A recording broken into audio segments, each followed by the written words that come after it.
bloco final sobre recursos no processo do trabalho, para a gente fechar com chave de ouro, vamos ver aqui o preparo recursal. O preparo recursal, gente, é formado pelas custas e pelo depósito recursal.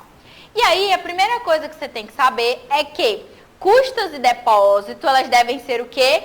Recolhidas e comprovadas. Então, você tem que realizar e comprovar no prazo recursal. Realizar e comprovar são sinônimos? Imagina que você vai ter que pagar um boleto. Pagar o boleto é o mesmo que comprovar o pagamento? Não, né? Você vai ter que pagar as custas e pagar o depósito.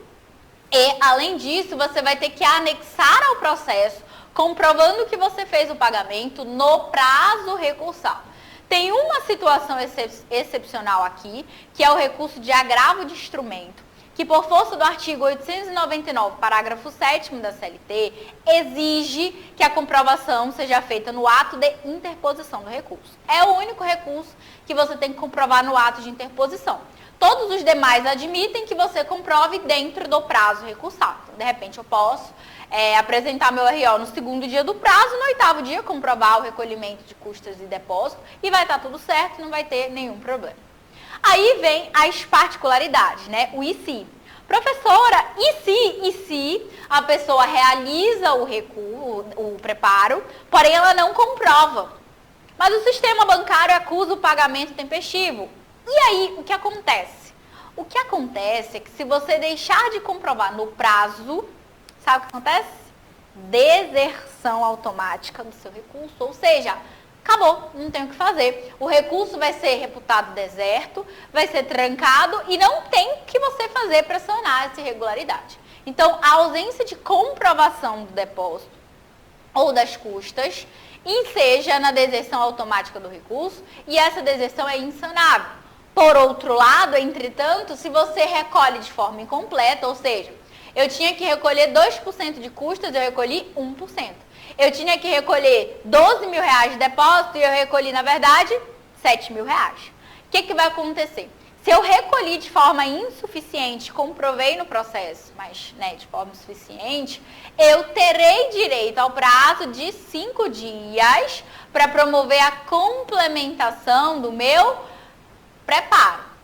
Isso você vai encontrar aqui no J 140 da SDI 1. Então, veja. Recolhimento suficiente gera dilação para corrigir a irregularidade, contudo, a ausência de comprovação gera deserção automática e não há aí o que ser feito. As custas, gente, elas são devidas no importe de 2% sobre o valor da causa, da condenação, valor do acordo, valor arbitrado pelo juiz, e elas são pagas pelo vencido ao final, ou, caso esse vencido queira recorrer, ele deverá pagar as custas no prazo recursal e promover o consequente comprovante, apresentar a comprovação do pagamento. Além de pagar as custas, tenho que depositar aí uma garantia. Qual a ideia aqui? Para evitar que os recursos sejam manejados de forma meramente protelatória, o que o legislador estabeleceu? Recorrente, você não tem razão. Se você tem razão, deixe uma garantia, Garanta a execução. Você não tem razão, você não vai ganhar. Se você ganhar, você leva de volta sua garantia com você. Então, para recorrer aqui no processo do trabalho, você vai garantindo o juízo. E aí, ou você deposita o teto da condenação, ou você deposita o teto do TST. Fato é que você vai ter que depositar alguma coisa para já ir promovendo aí a garantia do juízo. E aí, o que acontece? A legislação estabeleceu que algumas pessoas, elas não têm condição de garantir o juízo por alguma particularidade especial. Exemplo de pessoa que não tem como garantir o juízo, beneficiar de gratuidade da justiça. Imagina, a pessoa não tem condição de pagar nem as custas. Quem dirá, de pagar o depósito recursal, que hoje já é mais de 11 mil reais. Então, existe aqui um rol de pessoas que são isentas de depósito, previsto no parágrafo 10º do artigo 899 da CLT, marca esse parágrafo, coloca lá destacada a palavra isento de depósito, para você não se confundir na hora da prova. E aí, esse rol ele é formado por quem? Ele vai ser formado pelo beneficiário de gratuidade da justiça, pela massa falida, pela empresa em recuperação judicial e também pela entidade filantrópica. Destaca aí no seu parágrafo 10º a palavra entidade filantrópica, porque é a que mais gera dúvida na cabeça de vocês. Além das pessoas que são isentas, existe um outro rol de pessoas que o legislador entendeu que pode pagar, mas não pode pagar tudo.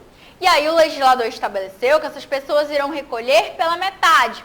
Quem são essas pessoas? O parágrafo 9º do artigo 899 te falará quem são. E você observará que são quem? Microempresa, empresa de pequeno porte, microempreendedor, empregador doméstico e também as associações sem fins lucrativos irão recolher o depósito recursal pela metade. E aí eu vou te destacar aqui uma pegadinha, gente, pegadinha de prova. Já caiu 2 vezes na primeira fase e isso de repente cai aí na sua segunda fase. Qual é a pegadinha? Existe alguém que recolhe custas pela metade? Você está vendo aqui custas pela metade? Não, existe pessoa que recolhe custas pela metade.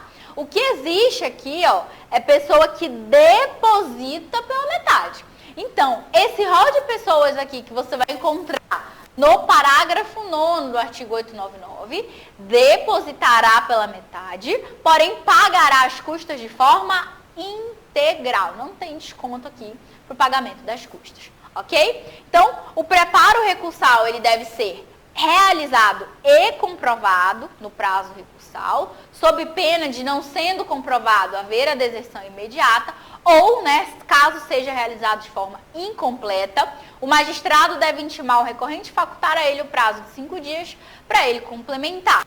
Lembrando que esse preparo é formado pelas custas e pelo depósito, e esse depósito tem, né, pessoas que não irão fazer por serem isentas e outras que farão pela metade, em razão da prerrogativa reconhecida aí pelo artigo 899, parágrafo 9º da lei.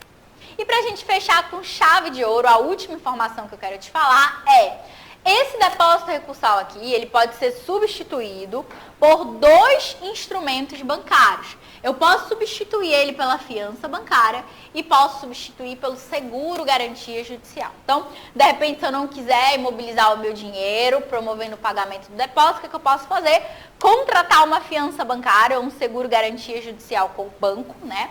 E aí oferecer aí em substituição e garantir o juízo. Essa possibilidade você encontra no artigo 899, parágrafo 11 da sua CLT. E com isso a gente fechou 100% do que já caiu na sua primeira e na sua segunda fase sobre o tema recursos. Tenha certeza que se você chegou até aqui, todo o seu esforço vai ser recompensado e na hora da sua prova, quando você olhar a questão de recurso, você vai lembrar de tudo que você viu aqui na aula, vai conseguir acertar, vai achar certinho o seu artigo e vai dar tudo certo para você, porque quem se esforça, gente, quem se esforça, consegue atingir seus objetivos. Não é fácil, eu sei que é cansativo, é difícil. Muitos de vocês estão assistindo essa aula de madrugada, outros estão no meio do trabalho, outros estão no ônibus assistindo a aula. Cada um vai passar pela sua dificuldade. Mas o fato é, aquele que tiver força para enfrentar as dificuldades, for resiliente para superar todas as adversidades que aparecerem no seu caminho, vai conseguir realizar todos os seus sonhos. Então, quero te parabenizar por você ter chegado até aqui. Eu espero que você tenha gostado dessa aula. Te peço mais uma vez, deixa o like para eu saber se você gostou. Põe aqui embaixo seu comentário sobre o que você achou da aula, sugestão de outros temas que você quer ver aqui pelo canal. E não se esqueça de se inscrever aqui no canal para você poder receber as notificações, né, sobre os novos conteúdos que eu vou postar e poder aí acompanhar esse conteúdo extra que está sendo disponibilizado aqui para te ajudar no exame de ordem. Beijinho pra vocês, fiquem com Deus, força e confiem. Vai dar certo e vocês vão conseguir sim ser aprovados.